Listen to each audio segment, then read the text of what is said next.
Hello, everyone, and welcome to Art of the Week with Katya, episode 21, David Chethlahe, Paladin.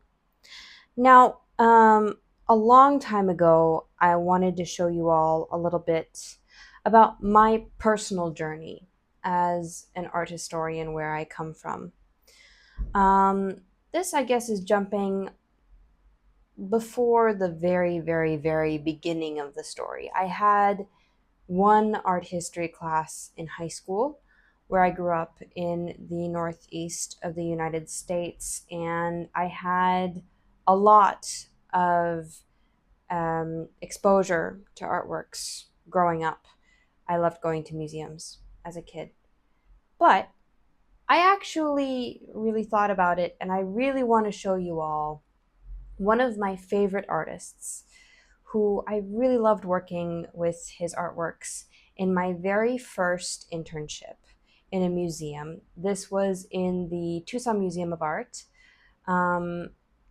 Big shout out to the registrar, Rachel, and the curator, Christine. They were amazing mentors, and it was a wonderful internship. And this was one of the artists I worked with in an accession of over 400 items. It was a lot of work that we had to do that summer, but it was very amazing. And I want to share with you all a little bit about this artist. He's really interesting, really amazing, and I really enjoyed working with his works of art. So his name is David Chethlahe Paladin. He was born in 1926, and he is known primarily as a Native American and modern artist. And he was very much an abstract artist. And his art really, it goes places that really test Diné tradition. He's part of the Diné tribe, and a lot of his artworks really tested Diné tradition. And I remember going through them with the curator, and she would explain to me about how exhibiting his art is it's really very interesting because he really is a modern artist, an artist who was practicing in that particular era, okay, after the 1950s and onward, in the later half of the 20th century. And as an artist of this time, he really exemplifies a lot of the things that I learned in university, also specifically of American abstractionist art of this era. And he's really very interesting because he has so many. He not only does he go places that really are questioning his own traditions, but he really he worked very hard to go into all of the places that the abstractionists went into, the surrealists went into, so many of the modern art movements, the movements in the latter half of the 20th century, the avant-garde movements, were really working very hard to capture.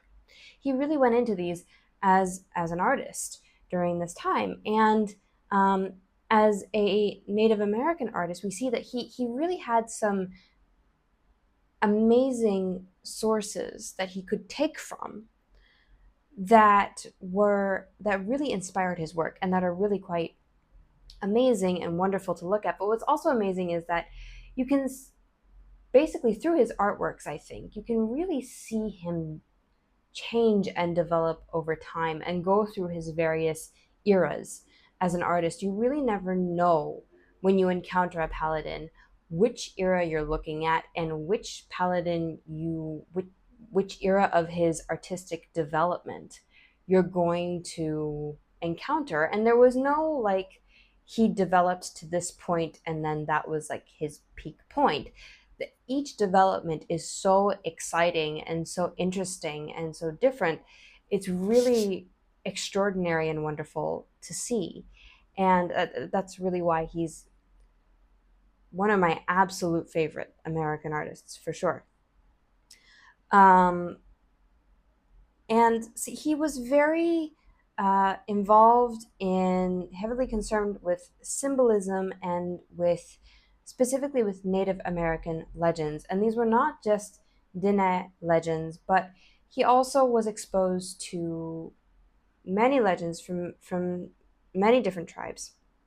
And he, like I said, like the surrealists and the abstractionists of his specific era, he was very heavily concerned with universal concepts, not just local symbolisms, not just something that was specific to a particular tradition or a particular religion or a particular school of thought.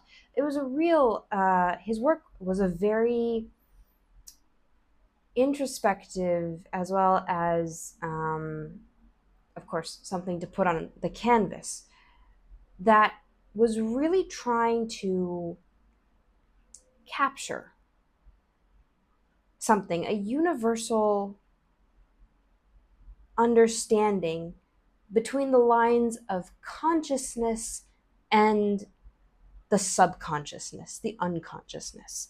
And this was something that preoccupied a lot of modern artists and a lot of the avant-garde artists, right? This question of what is reality, what is realism, what is, on the other hand, what is religion, what is spirituality, where does all of this lie exactly, and how do we portray all of this in an artistic form that breaks the boundaries of previous art forms that had so heavily codified, so heavily framed what art should and should not be. This art, so Paladin's work, he doesn't exactly always break free necessarily, but he really does go after that sense of symbolism, that sense of chasing something in the conscious mind, something in the mind in general, that is supposed to be even greater than any one tradition, that is supposed to be even greater than any one part of the human experience. And it's really quite interesting and extraordinary, I think, to see in these pieces that abstraction and that interest. He really sought after interconnectedness as well in creativity, and as a native artist also, he considered his role as an artist and shaman. He said in his artist statements that his experiences with shamans outside of the Diné tribe, his experience with shamans from other tribes who taught him altered states of consciousness, also helped him very much with this work. And that really brings us back to this sense of the conscious and the subconscious. In the European world, this is heavily tied with Freud and new methods of psychology, Freud and Jung, and new methods of psychology that are coming out. As this is happening, of course, cultural and artistic movements are being heavily affected, as well as art historic movements. I have to say, this is an important part of my thesis, are heavily affected by these movements in psychology as well, by new understandings and new leaps in science. It's also interesting because Paladin, as an artist, he has some recordings where he talks about the interesting polarities nowadays that have happened between, at least in the States, that have happened between science and religion. And what's interesting is how he describes kind of the more spiritual state. We can really see his position also as a philosopher and as an artist. And this was a really important thing for the abstractionists too. Many of them were philosophers as well. And that was really important, heavily important in their pieces. But in these pieces, at least to me as an art historian, they really spoke to me because each piece is so extraordinarily interesting and extraordinarily thought-provoking in its symbolism, in its difference from pretty much every other piece from the artist. Each one so much brings out something else from the artist that we haven't necessarily seen before, that isn't in any way, I would say, repetitive. It shows, of course, his style, his form, but it doesn't show any one thing. Each one speaks so much to so many different symbologies, to so many different symbolisms, that really make it very interesting. And he worked also as an abstractionist to create a new symbolic alphabet. This was incredibly important to the abstractionists at the time. Not only was this idea of universalism, of timelessness, of which was also something that Paladin was very concerned with, finding something that is both ancient and is new. That is something really timeless in its creation, in its realization, in its expression. And this was a subject that was of great importance, especially in the 1950s and onwards, in this new era where we move into abstractionist art, and then all the different movements of art that follow, which is lots of different movements of art that follow in pretty quick succession. Questions not only of what is art, what is spirituality, what is this new world that we're building after a world war, what is identity, what is so many of these things. How do we navigate ourselves in this new world? And what's really extraordinary is the way in which Paladin is describing this as a Native American man. How do I and we in that group of people, Native American peoples, express ourselves in this modernist world? And it's really quite extraordinary. We see in these paintings a real suspension of symbology in time and in space. Like in this one, we have this blue background and then these symbols here. The symbols they're extracted from time and from space. They are not put in a specific narrative necessarily. And also Paladin was very open to people's interpretation of his artworks, that a person's interpretation of his artworks may be very different than the ones that he had when he was creating the artworks, but he never considered an interpretation as wrong or incorrect, because the incredibly heavy and incredibly extraordinary thing about symbols is that they are just like that. They are something that is heavily interpretive, but also something that is going to have a different effect on each viewer based on their background, on their psychology, on all of the same things that these artists were concerned with when they were making their artworks, right? And so what we see here is a very timelessness, something that is actually has been tied for millennia to a lot of different spiritualities all around the world, and is in its way a very spiritual event, really, that's happening here. And yet, it is very much a part of American abstract art of its time, as I was explaining, right? This idea of having these symbols in maybe a narrative, but not necessarily a fully described narrative, not something that is perfectly explained for us. It's not an image that is a very clear action happening in a very clear time or necessarily in a very clear place that has a very clear meaning necessarily, right? Even if we look at the this image, for example, it may have a clear landscape, but it's not clear at what time and what place. And also we have this mystery, the monsters over Monument Valley. Well, what does that mean? Who are these monsters of Monument Valley? Even if we're aware of the tales, even if we're aware of the mythology, it doesn't necessarily explain everything, because it's meant to exist in that area of the mind that wasn't fully explainable, that lies, as I said, right between the consciousness and the unconsciousness.